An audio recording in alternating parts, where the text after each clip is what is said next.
Alhamdulillahilladzi hadana lihadza wa ma kunna linahtadiya laula an hadanallah. Asyhadu an la ilaha illallah wahdahu la syarikalah wa asyhadu anna Muhammadan abduhu wa rasuluhu alladzi la nabiyya ba'dah.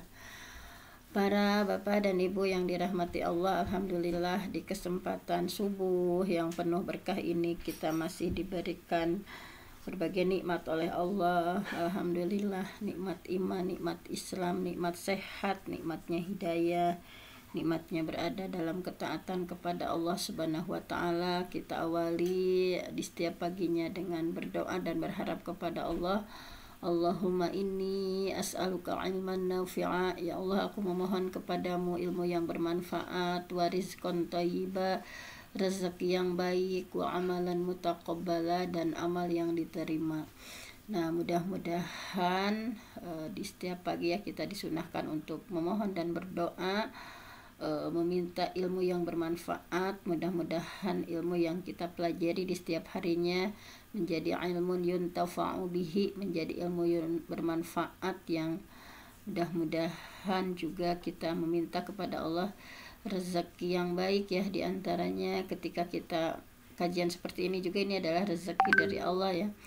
Nah, kemudian wa amalan mutaqabbala, mudah-mudahan seluruh rangkaian aktivitas kita, hayatuna kulluha ibadah, hidup kita seluruhnya adalah untuk ibadah, dari mulai bangun tidur, segala aktivitas kita ya, mudah-mudahan menjadi amalan sholihan mutaqabbala. Baiklah, untuk hari ini masih menghatamkan ya, yang kemarin sudah beberapa hari kita membahas tentang umroh. Nah, sekarang di sini di antara keistimewaan-keistimewaannya ya, di tempat-tempat di sana itu seperti apa, supaya kita lebih memahami, lebih detail lagi, lebih memaknai ya ketika melakukan berbagai rangkaian ibadahnya. Nah, kita langsung saja pada buku yang sudah tersedia ya. Di antaranya di sini yang pertama adalah nah ini sebetulnya tidak akan terbahas semuanya ya. Di sini ada petunjuk praktis ya, kemudian larangan-larangan ihram itu kemarin udah sedikit kita bahas juga ya, bahwa tentang Masjidil Haram itu keistimewaannya apa, Ka'bah, Hajar Aswad, Rukun Yamani, Al-Hijr ya, Hijr Ismail, Maqam Ibrahim, kemudian ada Zamzam, ada Safa Marwah, kemudian tempat kelahiran Nabi, ada Gua Hiro, Arafah, Jabal Rahmah, kemudian juga menjelajah jalan hijrah Rasul, ada Gua Thur, Masjid Namirah, Muzdalifah, ada Jamarot, Mina ya, Masjid Nabawi. Nah, setelah di Mekah ya ada Masjid Nabawi, masjid di Madinah maksudnya Masjid Nabawi, ada Raudhah, makam Nabi, pemakaman Baqi ya, kemudian ada Masjid Kuba, kemudian ada pesan cinta dari Mekah, Badar seperti apa ya, Gunung Uhud, makamnya para syuhada Uhud, Masjid Kiblatain, Masjid dan Benteng Hondak. Nah, di sini mungkin tidak semua dibahas ya, cuman sekilas saja. Nah, kemarin kita simpulkan dulu rukun umroh itu hanya 4 ya, dan niat ihram, kemudian tawaf di Ka'bah, sa'i antara Safa dan Marwah, kemudian yang terakhir tertib. Nah, itu untuk rukunnya ya. Kalau tahallul nanti ini di bawah ada. Jadi barang siapa yang meninggalkan salah satu rukunnya, maka umrohnya tidak sah ya. Kemarin wajib mengulangi rukun yang ditinggalkan.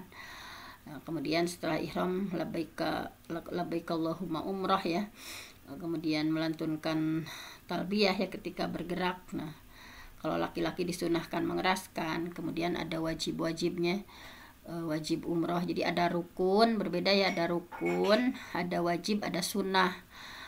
Yang rukun yang tadi ya, yang 4, kemudian yang wajibnya tentu saja ihram dari mikot ya bagi yang melewatinya. Kemudian kalau yang tinggal di daerah haram maka harus keluar ke daerah halal untuk berihram dulu. Kemudian wajib itu tahallul ya, al-halqu ataupun at-taksir ya, menggundul atau mencukur rambut itu wajibnya umroh, bukan rukun umroh. Nah, kalau wajib itu kalau yang rukun mah salah satunya tidak dilakukan mah tidak sah. Kalau yang wajib mah barang siapa yang meninggalkan salah satu kewajiban umroh maka dia harus membayar dam ya, membayar denda, menyembelih 1 ekor kambing atau 1/7 sapi atau 1/7 unta. Nah, kemudian itu yang wajibnya ya. Kemudian yang sunahnya banyak ya, misalnya potong kuku dulu, mencukur bulu di sekitar kemaluan, kemudian mandi pakai wangi-wangian. Kalau laki-laki mengenakan 2 lembar kain ya, berwarna putih, 1 untuk atas, 1 lagi untuk bawah. Nah, kemudian tadi setelah ihram ya, kemudian labbaik Allahumma umrotan, kemudian ketika tawaf tadi ya, ini yang rukun-rukun tadi, cium hajar aswad, kemudian iltiba ya, ketika untuk laki-laki ya, jadi menampakkan pundak sebelah kanan, itu iltiba ya, terlihat pundak sebelah kanan dan kain ihram berada di bawah ketiak tangan kanan. Laki-laki ada romal ya, lari-lari kecil 3 putaran, sisanya masyian, berjalan. Memperbanyak zikir dan doa ya. Kemudian setelah selesai tawaf ke makam Ibrahim kemarin ya, wattakhidhu min maqam Ibrahim musalla, salat 2 rakaat. Kemudian ketika sa'i pas naik ke Bukit Sofa sambil membaca Inna Sofa wal Marwata min sya'airillah abada'u bima bada Allahu bih.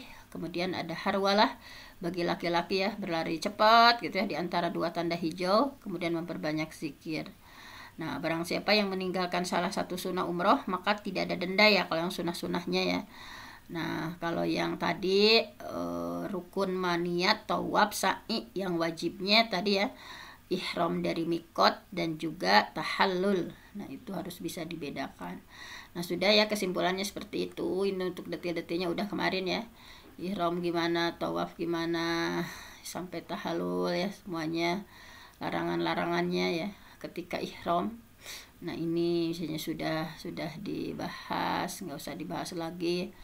Ini yang boleh mandi dengan air dan sabun yang tidak berbau harum ya ketika mandinya itu. Kemudian mencuci pakaian ya, yang boleh, yang nggak boleh kan kemarin udah dibahas. Misalnya mencuci pakaian ihram boleh, memakai ikat pinggang boleh ya, berbekam boleh setelah ihram. Ini mah yang dibolehkan walaupun kita tidak melakukannya. Menutup badan dengan pakaian yang berjahit asal tidak dipakai ya.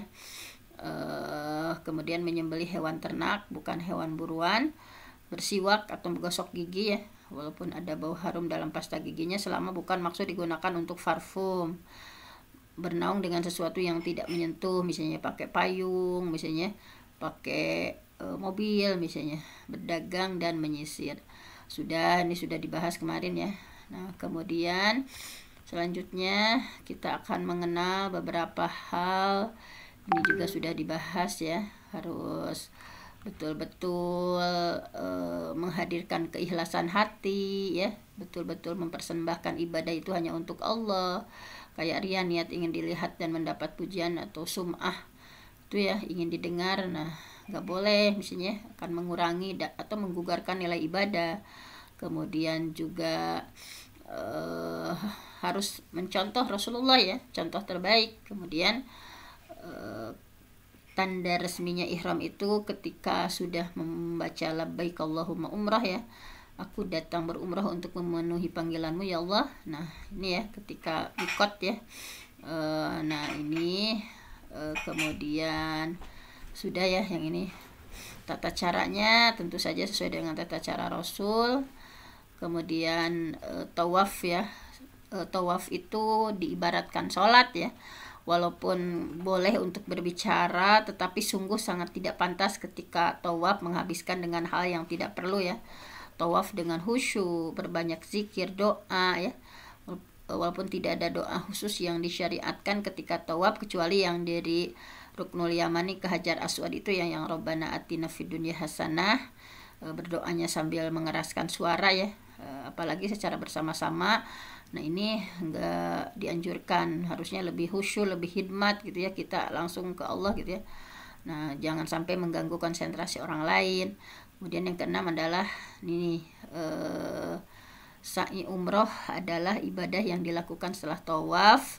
Pastikan harus di Bukit Sofa dulu ya, dan harus berakhir di Bukit Marwah.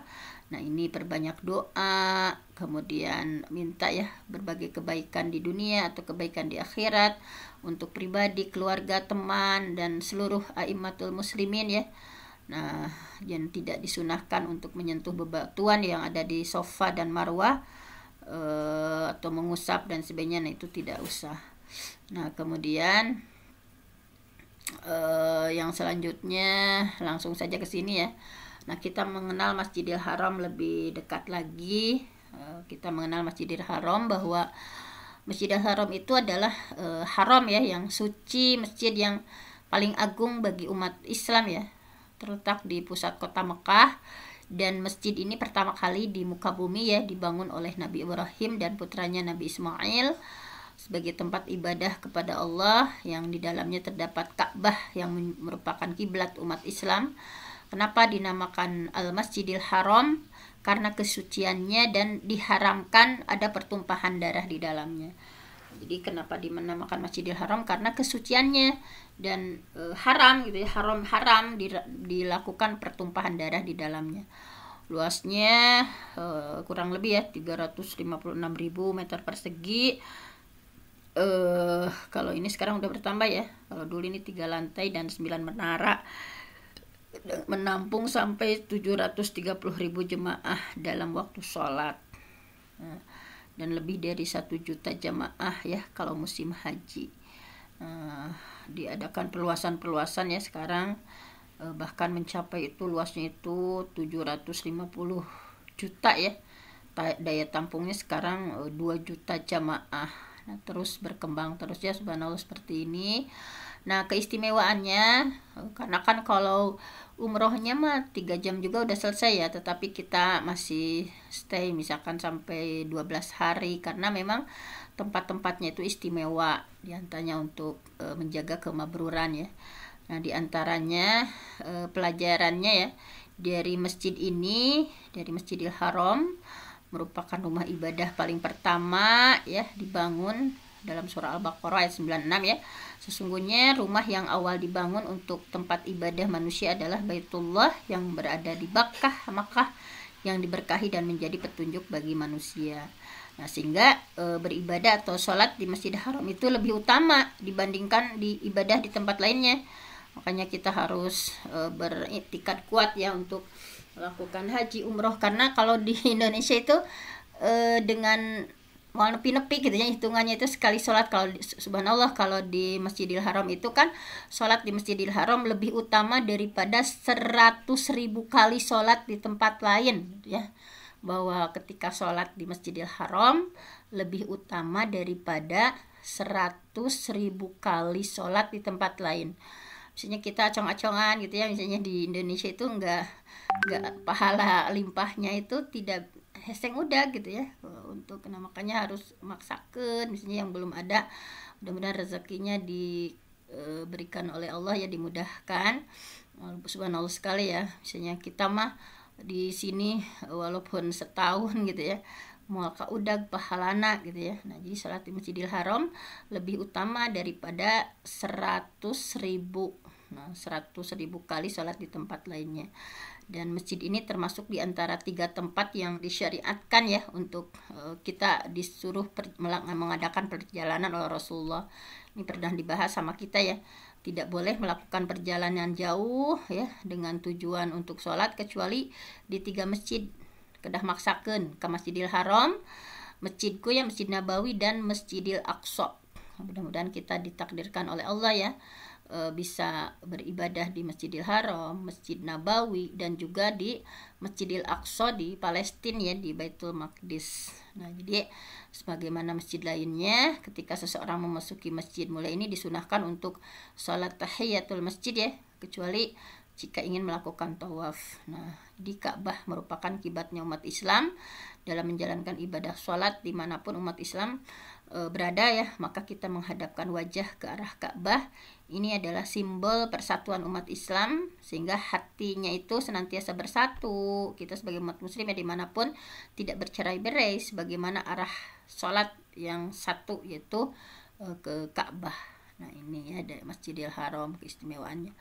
Kemudian selanjutnya adalah Ka'bah. Nah sebetulnya untuk Ka'bah kita sudah membahas lebih detail ya. Cuman mungkin sekilas saja pelajarannya saja bahwa Ka'bah itu kiblatnya seluruh umat Islam ya, simbol tauhid, simbol mengesahkan Allah dan persatuan umat. Di antara ibadah terkait rumah suci ini adalah sholat di dalamnya dan tawaf di sekelilingnya. Tawaf amalan yang sangat utama ya dan salah satu rukun dalam ibadah haji atau umroh, disunahkan memperbanyak doa dan zikir di dalamnya. Kemudian tidak dianjurkan mengusap-ngusap dinding Ka'bah ya dengan tujuan tabarruk, mengambil berkah ya, karena tidak pernah dianjurkan dan tidak pernah dilakukan oleh Rasulullah SAW, kecuali yang kemarin kita bahas ya, baik itu yang di iltizam ya atau di multazam, nemplok seperti ini ya badan, kemudian mencium hajar aswad dan mengusap, kemudian mengusap juga ruknul yamani ya, kemarin sudah kita bahas. Nah kemudian di sini sekilas-sekilas ya hajar aswad juga sebetulnya udah kita bahas ya, hanya sekilas saja kita bahasnya. Nah tapi kayaknya udah semuanya ini udah kebahas ya, nggak usah ya. Hajar aswad itu pokoknya di sana adalah salah satu benda surga yang ada di dunia, intinya seperti itu ya. Salah satu benda surga yang ada di dunia ya, yang asalnya putih, lebih putih dari susu, tapi karena dosa manusia menjadi hitam gitu ya. Nah itu. Kemudian selanjutnya juga, nah ini juga sudah kita bahas ya, ruknul yamani ya, bahwa ruknul yamani ini sudut Ka'bah ya yang sejajar dengan hajar aswad ya. Nah dinamakan rukun yamani karena posisinya berada di arah negara Yaman ya, itu wilayah selatan Mekah. Nah ini, nah di sini kemarin sudah dibahas sebetulnya ya, yang saya bacakan sedikit saja. Sesungguhnya menyentuh hajar aswad dan ruknul yamani ya adalah dapat menghapuskan dosa. Di antara pelajarannya ya, mengusap ruknul yamani merupakan sunnah Rasulullah dan punya keutamaan yang agung. Ubaid bin Umair menyampaikan kepada Ibnu Umar bahwa sesungguhnya menyentuh keduanya ya, yaitu ruknul yamani dan hajar aswad, dapat menghapuskan dosa-dosa. Nah ini ya, sudah kita bahas kemarin. Nah ini bentukannya seperti ini. Kemudian selanjutnya al-hijru ya, kita juga udah membahas hijr Ismail. Al-hijr itu artinya berbatu ya, bangunan terbuka yang berbentuk setengah lingkaran ya, terletak antara dinding Ka'bah bagian utara dan tembok rendah yang ada di hadapannya. Kemarin sudah kita bahas, langsung saja ke pelajarannya, bahwa al-hijr ya, hijr Ismail itu adalah termasuk bagian dari Ka'bah gitu ya. Maka punya fadilah, punya keutamaan ya, seperti fadilah Ka'bah, bahwa Rasulullah bersabda kepada Aisyah, jika engkau ingin memasuki al-bait ya untuk sholat, maka sholat saja di sini nih, di hijr Ismail, karena ia merupakan bagian dari al-bait atau yaitu bagian dari Ka'bah. Nah jadi tawaf melewati bagian dari al-hijr tidak syah ya. Hati-hati nih ketika tawaf, kan tawaf itu harus di luar Ka'bah ya, mengelilingi Ka'bah harus di luarnya, bukan dari bagiannya. Misalnya ketika kita melewati ya kan ada nyengklok gitu ya, bagian dalamnya, hijr tidak sah, sehingga ia tidak, karena tidak sah ya, karena ia tidak bertawaf mengelilingi Ka'bah, sementara Allah memerintahkan agar bertawaf dengan seluruh Ka'bah gitu ya, jangan sampai melewati bagian dalam, karena hijr Ismail juga bagian dari Ka'bah. Nah dengan hijr Ismail itu, al-hijru itu seakan memberitahu kita bahwa, kan kemarin udah dibahas ya, bahwa kenapa hijr Ismail itu kehabisan bahan kan untuk membangunnya ya, para ketika di Mekah saat itu, karena harus ketika membangun Ka'bah itu harus dari harta yang halal ya, kemarin sudah dibahas. Sehingga dari al-hijr ini seakan memberitahu kita bahwa harta halal adalah perkara penting dalam kehidupan seorang muslim ya. Ketika kita melihat hijr Ismail itu, kita mengingatkan bahwa betapa gitu ya, lebih baik kekurangan kan waktu itu ya, daripada membangun Ka'bah dari harta yang haram ya. Jadi dari Al-Hijr itu memberitahu kita bangunan teu anggeus inti namanya pangintenan din bahwa harta halal itu adalah perkara penting dalam kehidupan kita. Selain membawa keberkahan, selain membawa ketenangan hati, harta halal akan menjadi sebab dikabulkannya doa ya. Sehingga kita merenungkan sabda Rasulullah sallallahu alaihi wasallam, wahai Ka'ab bin Ujrah, tidak ada daging yang tumbuh dari barang haram kecuali neraka yang paling pantas untuknya. Nah, hati-hati ya. Jadi ketika kita tawaf lihat hijr Ismail itu, yakinkan dalam hati, ya Allah, cukupkan dengan harta yang halal ya. Allahumma akfini bihalalika ya. Ya Allah, cukupkanlah kami dengan harta halalmu ya. Dan dipalingkan dari harta yang haram.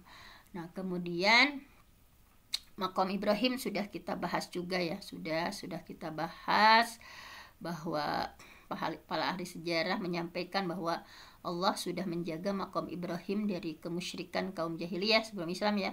Padahal mereka adalah kaum yang sangat mengagungkan menyembah berhala dari batu.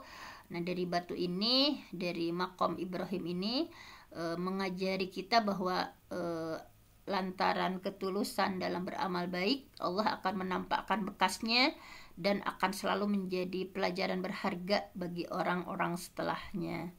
Nah, kemarin sudah dibahas ya dengan detail Maqam Ibrahim itu seperti apa gitu ya.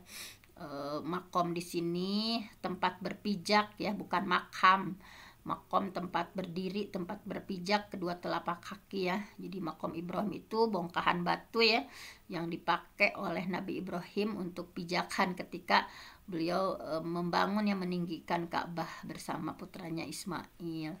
Jadi sama Allah itu memang tuh tapaknya teh karena ketulusan, keikhlasan Nabi Ibrahim dan putranya ya, sama Allah diabadikan gitu ya. Ada sisa bekasnya walaupun udah ribuan tahun gitu ya.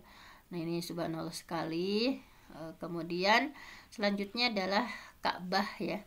Nah, sebetulnya ini udah dibahas berkali-kali ya untuk Ka'bah. Nah, mudah-mudahan salah satu rahasia di balik keberkahan Baitullah tadi kan dalam hadis ya bahwa ada keberkahan di Ka'bah itu. Nah, bagaimana di sini rahasia di balik keberkahan Baitullah Ka'bah ya, bahwa keimanan keluarga Nabi Ibrahim alaihissalam yang terwujud dalam keyakinan tanpa ragu ya akan kekuasaan Allah, diiringi dengan ketundukan, patuh melaksanakan perintah Allah ya. Allah berkehendak mengabadikan bangunan ini supaya kita semua bisa mengambil pelajaran dari keluarga Ibrahim ya, dan dari orang-orang yang terlibat dalam pembangunannya, bahwa di sini subhanallah sudah kita langsung ke banyak hal-hal yang dilakukan di sini ya, jadi simbol tentang tauhid dan ketundukan pokoknya.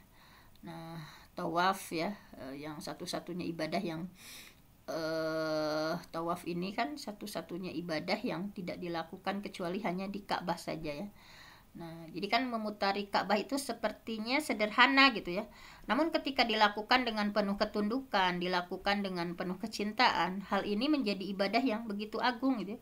Karena hakikatnya bukan hanya fisik kita yang sedang mengitari bangunan simbol tauhid ini, namun lebih dari itu tawaf adalah ibadah hati sebetulnya. Jadi bukan hanya keliling-keliling ya tanpa makna, tetapi sebetulnya kalau dimaknai itu tawaf itu adalah ibadah hati, mengajarkan ketundukan kepada Allah ya, menghadirkan rasa kita itu tidak berdaya sebagai seorang hamba ya, sebagai seorang hamba yang sangat lemah di hadapan Allah yang maha kuat, di hadapan Allah yang maha perkasa ya, serta menguatkan ikatan tali cinta kita terhadap Allah ya. Simbol dari tawaf itu seperti itu, bahwa ketika kita tawaf kita sangat yakin bahwa tidak ada yang dapat mengabulkan hajat kita itu kecuali Allah gitu ya. Baik hajat di dunia seperti disembuhkan dari sakit, dikasih rezeki yang lapang, maupun hajat di akhirat seperti kita mohon ampunan sama Allah, selamat dari siksa Allah ya. Dan ketika kita mengayunkan langkah kaki ya, kita meyakini bahwa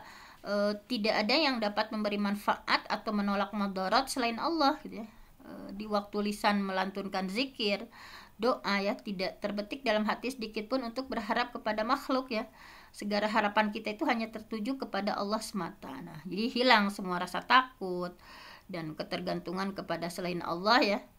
Sehingga hati itu menjadi lapang, tenang, tidak khawatir, tidak pesimis, selama Allah menjadi satu-satunya tujuan hati kita gitu. Nah, kemudian bilangan 7 dalam tawaf itu ya, kemudian kesunahan, mencium hajar aswad dan mengusap rukun yamani, tidak kita ketahui hikmahnya secara pasti, pokoknya kita melakukannya murni karena ini adalah perintah Allah, karena ini adalah perintah Rasulullah, bukan ada alasan yang lain. Nah, ini ya, jadi luar biasa sekali, alangkah indah ketika hidup kita ya senantiasa menundukkan hati hanya kepada Allah, ketundukan yang mendorong senantiasa untuk mentaati Allah ya. Tidak ada gunanya kita menundukkannya kepada nafsu atau setan atau manusia, karena sesungguhnya ketundukan itu kepada makhluk itu akan melahirkan sikap durhaka kepada Allah ya, dan ini menjadi sebab kesengsaraan dalam hidup.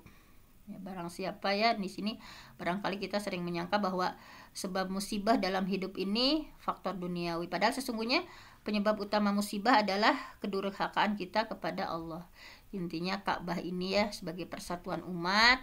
Nah, bahwa ketika melakukan tawaf ya pasti melepas segala atribut pribadinya ya yang bersifat duniawi, keturunannya, jabatannya, harta, segala kepentingan, bahwa semuanya hanya ingin membawa identitas aslinya sebagai hamba Allah. Sebagai hamba Allah, subhanallah ya, padahal yang bertawaf itu kan berbagai ya, tingkat sosial berbeda-beda, ada yang kaya, ada yang pejabat, tapi semuanya sama di hadapan Allah ya. Nah, sehingga dari sini kita harus belajar untuk mampu mengontrol ya semua dengan hati yang bersih. Kita kikis habis ya segala kotoran sifat sombong, dengki di hadapan Ka'bah ini ya, kita hapus segala bentuk kekotoran ya, sifat sombong, dengki, benci, egois, penyakit semuanya. Pokoknya hati yang dihiasi oleh sifat-sifat mulia ya, cinta kepada sesama, mementingkan orang lain, peduli kepada saudara, rendah hati, lembut, penyayang. Maka sekalipun kaki terinjak ya misalnya ketika tawaf, atau badan tersenggol, atau bahkan mungkin didahului dengan kasar, nah, ia akan memaafkan dengan lapang dada, karena yang lebih penting bagi orang yang sedang tawaf itu adalah kesempurnaan nilai tawafnya. Sementara ibadah ini menjadi tidak sempurna ketika disertai sikap yang menyakitkan orang lain. Ini adalah simpul-simpul ukhuwah Islamiyah ya, luar biasa persatuan kaum muslimin, bahwa umat diibaratkan oleh Rasulullah seperti kal jasadil wahid, seperti satu tubuh ya, saling merasakan, seperti satu bangunan ya, yashuddu ba'duha ba'dan kal bunyan yashuddu ba'duha ba'dan, bahwa seluruhnya satu sama lain itu saling mengokohkan umat yang satu, yaitu satu Tuhannya Allah, satu agama yaitu Islam, dan satu kiblatnya yaitu Ka'bah. Nah, ini ya subhanallah sekali. Nah, ini sudah ya, tidak terlalu panjang lebar karena nanti akan itu ya. Nah, ini selanjutnya Zam-Zam. Nah, di sini juga kemarin sudah selintas kebahas ya, bahwa sumur Zam-Zam ini adalah air yang bisa digunakan sebagai obat ya, bahkan dibolehkan untuk ngalap berkah dengan air ini. Nah, bahkan dengan cara meminumnya atau mengusapkannya ke seluruh anggota tubuh ya, dengan syarat mengharap berkah dari Allah. Mengharap berkahnya bukan dari airnya, dari Allah dengan perantaraan Zam-Zam. Nah, air suci ini juga bisa mengenyangkan seperti halnya makanan. Ya, makanya ketika minum itu harus sampai kenyang ya. Jadi air Zam-Zam ini bisa mengenyangkan seperti halnya makanan, dan doa ketika minum air Zam-Zam itu sangat mustajab ya. Sebagaimana dalam hadis bahwa air Zam-Zam itu manfaatnya sesuai dengan niat peminumnya. Kalau kita niatnya ingin disembuhkan, insya Allah disembuhkan. Kalau kita meminum niatnya ingin mendapatkan keberkahan apa gitu ya, sesuai dengan yang kita ingin, nah itulah. Jadi dari Zam-Zam ini seakan mengajari kita bahwa rezeki itu dari Allah, tidak selamanya datang melalui jalur usaha dan kerja kita. Jadi Allah tidak memancarkan mata air ini di tempat hajar bolak-balik antara Safa dan Marwah, tetapi di dekat posisi Ka'bah ya. Kewajiban kita bekerja dan berusaha, adapun rezeki itu adalah Allah yang sudah menjaminnya. Pokoknya kalau kita mah bekerja mah niatkan ibadah, karena rezeki Allah yang akan menjamin. Ini ya bagaimana perjuangan Siti Hajar ya, saat itu ya, sampai sa'i ke-7 kalinya mendengar suara dari arah anaknya Ismail ya, ternyata Jibril telah menghentakkan kakinya pada tempat keluarnya Zam-Zam ini terpancar ya di bawah kedua kaki Nabi Ismail. Nah, subhanallah sekali di sini ya. Kemudian ini Safa Marwah ya, Safa Marwah. Nah, di Safa Marwah sebetulnya kemarin juga udah dibahas lah ya. Intinya pelajaran dari sa'i 7 kali antara Safa dan Marwah ini ya, yang merupakan rukun haji dan umrah, dimulai dari Safa dan berakhir di Marwah. Nah, ini di antara sa'i ini mengajarkan prinsip kerja keras ya. Kerja keras untuk menggapai sesuatu yang kita inginkan itu harus bekerja keras gitu. Terlebih dalam kataat kepada Allah gitu ya, bahwa Allah tidak menilai kita dari sisi hasil, karena itu hak Allah ya kalau hasilnya. Namun Allah akan melihat seberapa besar proses yang kita lakukan gitu. Jadi Allah itu tidak menilai kita dari sisi hasilnya, karena itu semua adalah haknya Allah, tetapi Allah akan melihat seberapa besar proses yang kita lakukan. Nah, ini ya diantaranya. Nah, bisa dilihat tempat kelahiran Nabi ya, Maulid atau tempat lahir Rasulullah ya, adalah di Mekah, tepatnya di gerbang Lembah Ali, tempat Bani Hashim meninggal. Nah, ini seperti ini ya di gambarnya. Jadi Maulid atau tempat lahirnya Rasulullah ini adalah di Mekah ya, yang tepatnya itu di gerbang Lembah Ali. Nah, di sini bahwa mudah-mudahan kita juga bisa mengunjungi ya.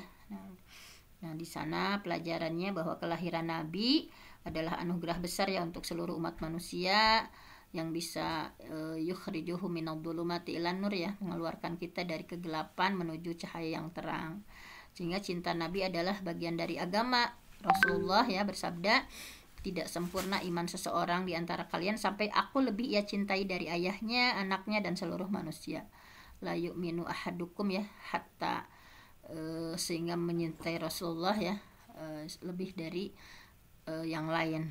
Nah, realisasi yang benar terkait cinta Rasulullah itu adalah dengan ittiba, mengikuti sunnah Rasulullah, ucapannya kita ikuti, perbuatannya dan larangan-larangannya ya. Di sini bahwa salah satu penyair menyampaikan, jikalau cintamu benar sejati maka niscaya kamu akan mematuhinya. Sesungguhnya pecinta sejati akan mematuhi perintah yang dicintainya. Nah, ini Maulid ya, tempat kelahiran Nabi yang menjadi perpustakaan sekarang ini tidak memiliki kekhususan terkait ibadah. Maka generasi awal umat ini tidak diketahui ya bahwa mereka melakukan ritual khusus di tempat ini. Nah, ini ya. Kemudian selanjutnya adalah di sini ada Gua Hiro ya. Mudah-mudahan kita pun ditakdirkan Allah untuk berkunjung ya ke Ghari Hira'in. Ini bentukannya seperti ini Gua Hiro itu ya. Nah, yaqra bismi rabbikal ladzi khalaq. Nah, ini ada ya. Ghari Hira'in, Gua Hiro. Nah, ini Gua Hiro ya. Tempat yang bersejarah di kota Mekah. Nah, ini juga gunung yang dikenal dengan Jabal atau Jabal Nur ya, Bukit Nur, yang berada di utara kota Mekah. Nah, jadi dulu itu Jabal Nur berada di luar kota Mekah dengan jarak 1 mil. Namun sekarang kota Mekah bertambah luas hingga mencapai wilayah Jabal Nur. Nah, di sini ya kita pelajarannya saja bahwa Allah sudah memilih Tur Sina ya, Jabal Tur Sina sebagai tempatnya nubuwah.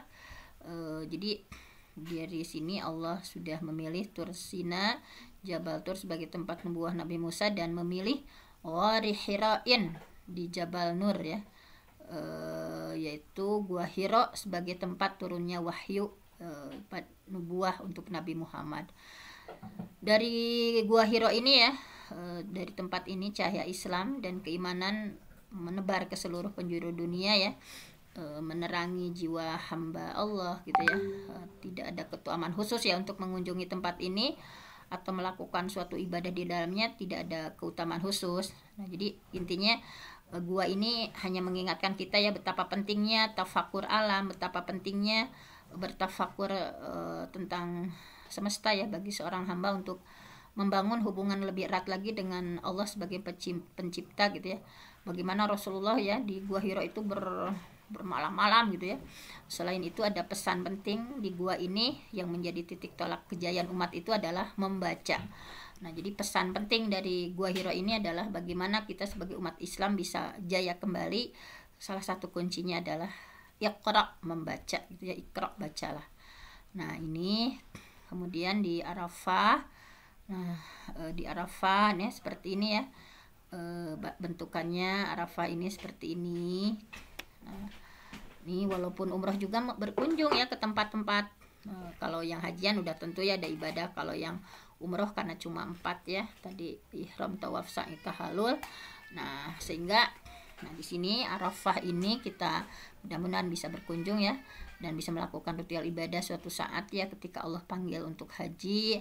Nah, Arafah ini padang yang luas dan datar ya. Terletak 21 km dari kota Mekah, panjang dan lebarnya masing-masing 2 km ya. Padang ini dikelilingi oleh bukit-bukit batu yang membentang seperti busur panah dari arah utara ke selatan. Nah, sebagian sumber menyebutkan nama Arafah ya, Arafat ini diambil dari kata ta'aruf. Ta'aruf yang artinya saling mengenal. Jadi Arafah ini diambil dari kata ta'aruf, ta'arafa ya ta'arafu, ta'aruf ya Arafah yang artinya saling mengenal, di mana dulunya tempat ini adalah tempat bertemunya kembali Nabi Adam dan Siti Hawa. Di tempat ini menurut salah satu pendapat ya, Arafah ini tempat saling mengenal, tempat bertemunya kembali Nabi Adam dan Siti Hawa. Adapun ada juga yang mengatakan bahwa malaikat Jibril mengajarkan Nabi Ibrahim tentang manasik haji di tempat ini. Nah, di Arafah ini seusai mengajar Jibril bertanya ya, sesuai yang mengajar Jibril nanya, Arafta, apakah engkau sudah paham ya? Arafta, apakah kamu sudah tahu? Nah, ini ada juga pendapat yang seperti ini. Intinya pelajarannya bahwa padang Arafah itu adalah tempat wukuf bagi jamaah haji ya di hari ke-9 Zulhijjah. Setelah sebelumnya mabit ya, bermalam dulu di Mina. Wukuf di Arafah ini adalah salah satu rukun haji yang paling utama ya. Al-Hajju Arafah, haji itu adalah Arafah. Di sini jamaah haji akan menunaikan sholat duhur, sholat asar dengan jamak ya, dan kosor, jamak kosor ya di waktu zuhur di awal sebelum sholat. Itu ada khutbah yang disampaikan kepada mereka. Selanjutnya mereka wukuf ya, wukuf berdiam diri sampai matahari tenggelam. Wukuf di Arafah ini mengingatkan kita tentang nanti hari berkumpulnya semua makhluk di padang mahsyar, hari di mana setiap manusia akan berdiri menanti giliran untuk dihisab, untuk bertanggung jawab, yang bertanggung jawabkan seluruh apa yang sudah dilakukan ketika hidup. Karenanya di padang Arafah ini dianjurkan untuk banyak berzikir ya, berzikir, beristighfar, berdoa, merintih di hadapan Allah, karena manusia sama sekali tidak tahu bagaimana akhir kehidupannya. Nah, Allah berfirman ketika hari itu datang tidak ada seorang pun yang berbicara kecuali dengan seizin Allah. Maka di antara mereka ada yang sengsara, ada juga yang syaqiyun wa sa'idun, ada yang sengsara, ada yang bahagia. Ini ya seperti ini ya. Nah, kemudian ini bentukannya bisa dibayangkan seperti ini. Kemudian sekarang Jabal Rahmah. Ini Jabal Rahmah, mudah-mudahan kita juga bisa berkunjung ya. Jabal Rahmah itu adalah gunung kecil yang strukturnya terdiri dari batu-batu besar dan saling bertumpukan. Nah, tadi ya kayak gini. Nah, jadi gunung kecil ini terletak di tengah padang Arafah. Nah, jadi di padang Arafah sendiri terletak di sebelah timur kota suci Mekah ya, dan berada di luar batas tanah haram. Jarak antara Mekah dan padang Arafah itu sekitar 20 kilo. Ketinggian Jabal Rahmah itu 60 meter ya, terhitung dari sisi selatan kaki gunung hingga puncaknya. Nah, nama yang tepat untuk gunung ini adalah Gunung Ilal ya. Dan ini sesuai dengan sejarah bangsa Arab. Sementara sahabat yang mulia yaitu Abdullah bin Abbas menyebutnya dengan Jabal Arafah atau Gunung Arafah ya, Jabal Arafah. Penyebutan Jabal Rahmah ini populer setelah abad keempat. Jadi memang namanya itu dulunya itu Gunung Ilal, atau kalau Ibnu Abbas menyebutnya Jabal Arafah atau Gunung Arafah. Dan kenapa namanya menjadi Jabal Rahmah ya? Ini populer setelah abad keempat Hijriah, hingga kemudian nama ini yang dikenal di kitab-kitab para ulama yaitu Jabal Rahmah. Pelajaran dari Jabal Rahmah ini ya, tidak ada penyebutan khusus dalam ayat Quran ataupun hadis tentang Jabal Rahmah, namun terdapat ayat yang menyebutkan tentang Padang Arafah yang merupakan tempat letaknya Jabal Rahmah. Sehingga para ulama menyimpulkan bahwa tidak ada keutamaan tertentu untuk Jabal Rahmah terkait hubungannya dengan manasik haji ya, lebih-lebih isu perjodohan dan menuliskan nama wanita atau laki-laki. Nah ini nggak ada gitu ya.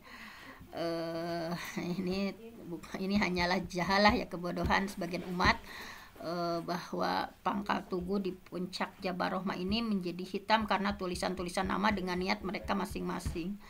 Nah keyakinan yang beredar di tengah masyarakat ini ya, bahwa wukuf atau ibadah haji yang sah adalah dengan menaiki Jabal Rahmah adalah suatu hal yang salah gitu ya. Imam An-Nawawi menegaskan bahwa Rasulullah SAW bersabda, Rasulullah sendiri wukuf di kaki bukit Jabal Rahmah dan bersabda, aku menyembelih di sini dan Mina seluruhnya tempat penyembelihan. Aku wukuf di sini dan Arafah seluruhnya tempat wukuf. Aku wukuf atau mabit di sini dan Muzdalifah seluruhnya tempat wukuf atau tempat mabit. Nah ini ya Jabal Rahmah. Kemudian nah selanjutnya adalah ini ya, diantar sedikit lagi nih,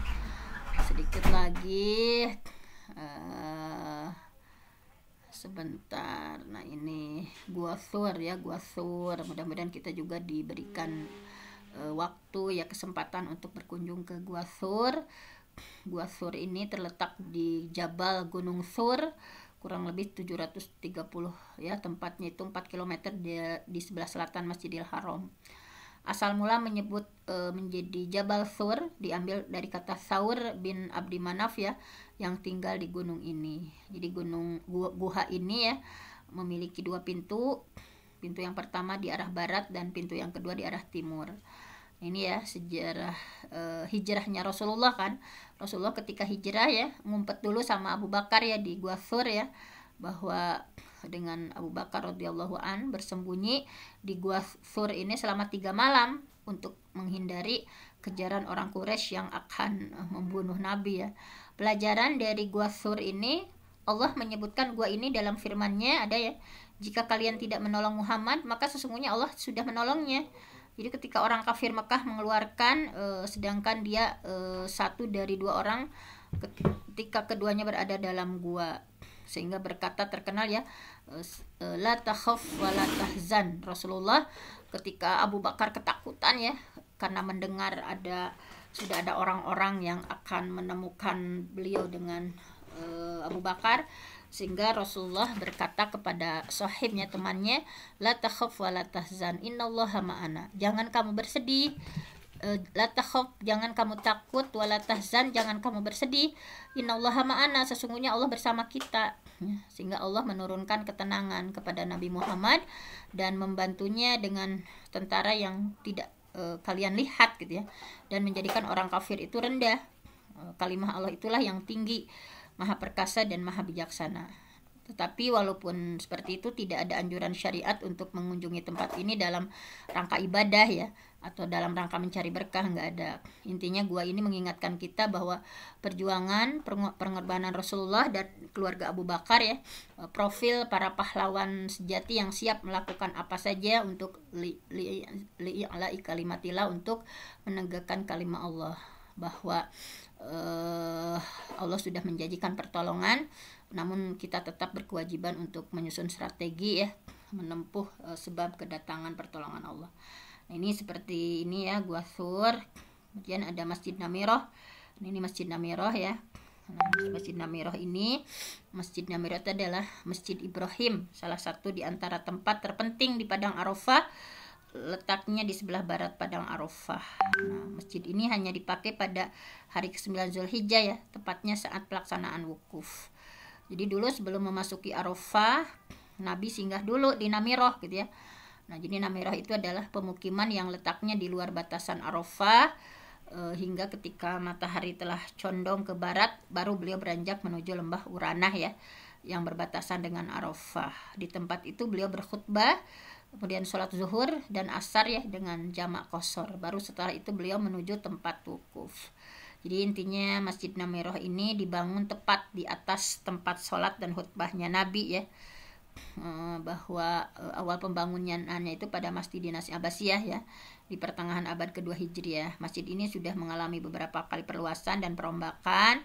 Intinya langsung saja totalnya ya, ini daya tampungnya itu 350 jamaah ya. Ini dilengkapi dengan 6 menara pencakar langit ya. Pelajarannya adalah perlu diingat bahwa bagian barat atau arah kiblat dari Masjid Namiroh itu berada di lembah Uronah yang tidak termasuk wilayah Arafah, sehingga tidak sah wukuf di bagian ini. Meskipun di dalam masjid ya, hati-hati, tidak sah wukuf di sini karena Namiroh ini berada di lembah Uranah yang tidak termasuk wilayah Arafah. Di samping itu tidak ada keharusan sholat di Masjid Namiroh ini ya, dan harus wukuf di dalamnya.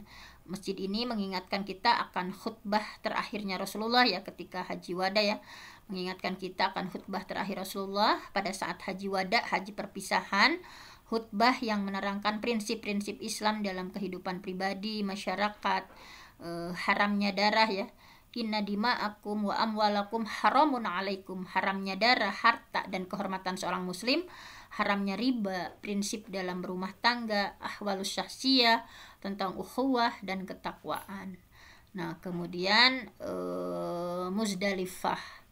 Nah ini karena udah jam 6 lebih 15 menit ya. Nah silahkan saja nanti.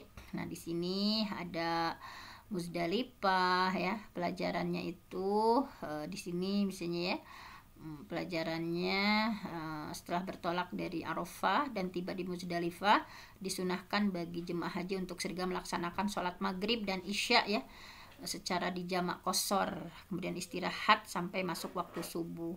Setelah menunaikan waktu sholat subuh dianjurkan untuk banyak berzikir sama Allah ya hingga langit mulai memerah, kemudian melanjutkan perjalanan menuju Mina sebelum terbit matahari.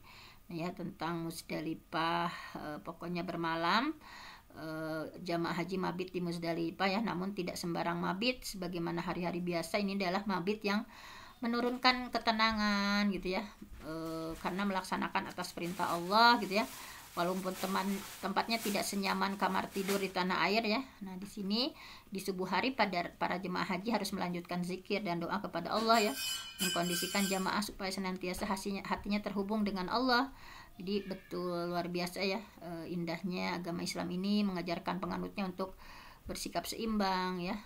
Kendati perjalanan haji identik dengan meninggalkan aktivitas duniawi untuk konsentrasi ibadah kepada Allah, namun hak jasmani tetap harus diberikan dan istirahat. Nah ini gambarannya seperti ini. Nah ini Jamarot ya, Jamarot. Nah kemudian Mina. Nah kemudian ini ya tempat-tempatnya. Nah bisa nanti dilanjutkan ya. Kemudian ini di Masjid Nabawi, ini Masjid Nabawi juga belum tereksplor semuanya ya. Bagaimana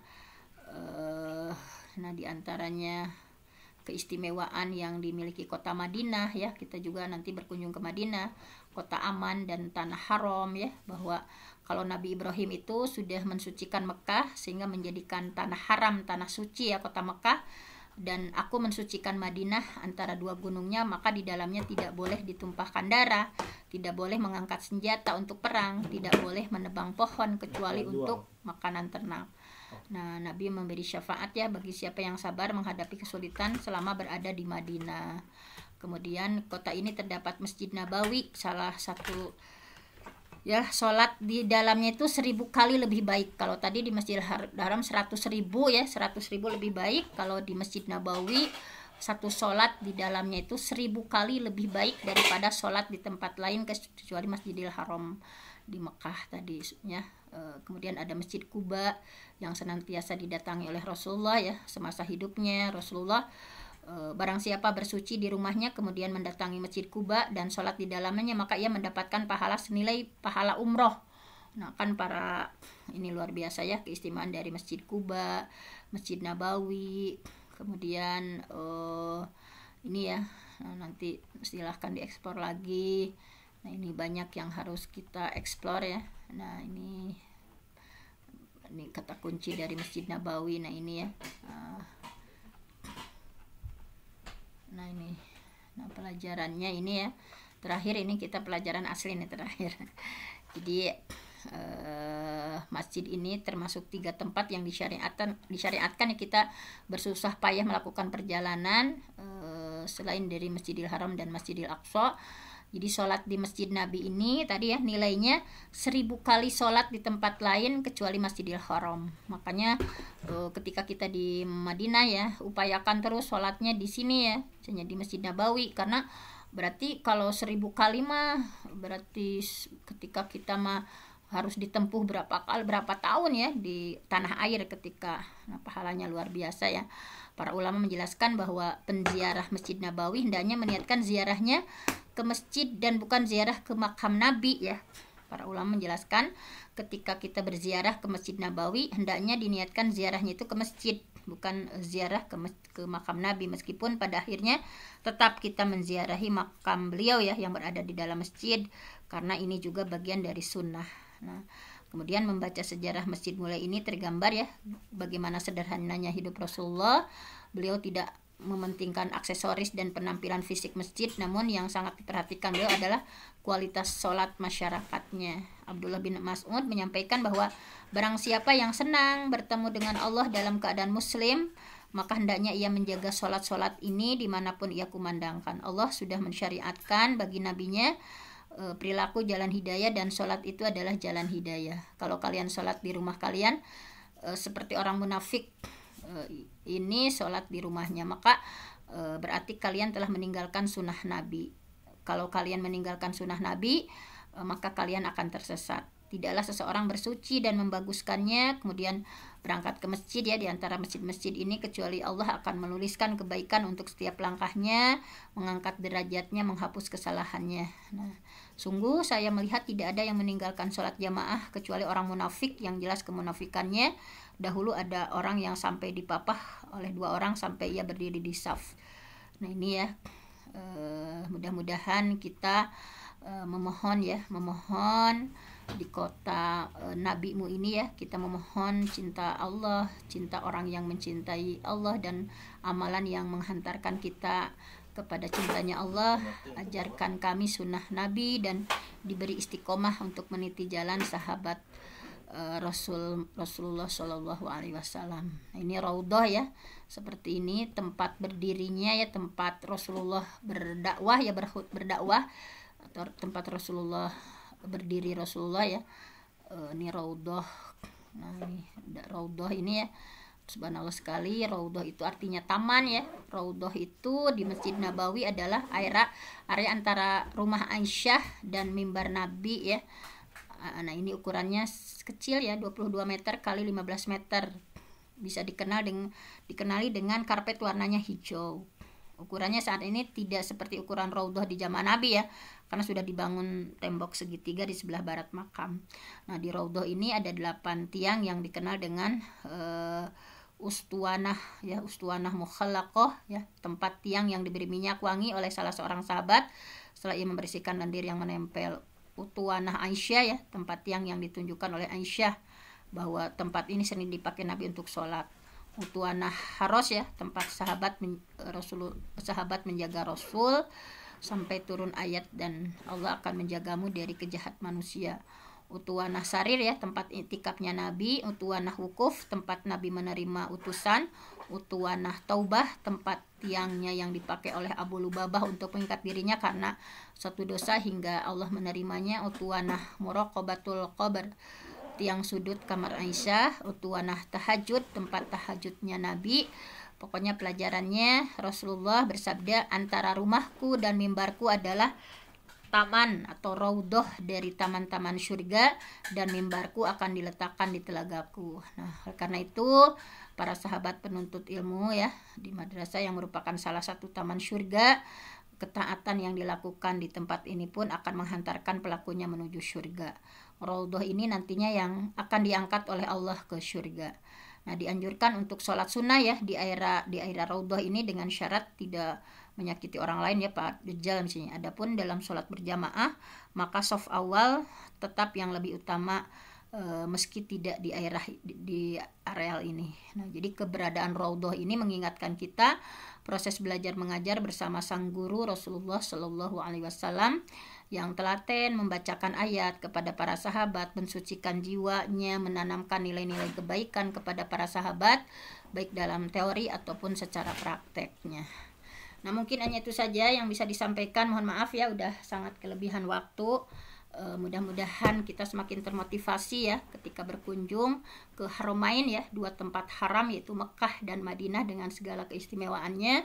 Mudah-mudahan Allah berikan rezeki kepada kita semua untuk mampu berkunjung dan beribadah ya di dua Haramain ini. Saya mohon ampun pada Allah, yang benar datangnya dari Allah, yang salah dari saya sendiri. Aqulu qauli hadza wa astaghfirullah li wa lakum. Wassalamualaikum warahmatullahi wabarakatuh. Waalaikumsalam warahmatullahi wabarakatuh. Ya, kalau boleh minta filenya ya di-share, boleh nggak?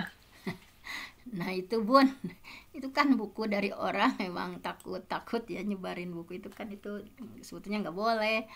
Lebih baiknya itu kalau beli bukunya aja Bun. Oh, Iya itu kan buku. Jadi saya juga gariskan kalau ada yang minta-minta file itu ya, karena takut nggak halal kan Bun, pastinya nggak halal isinya. Itu Bunda.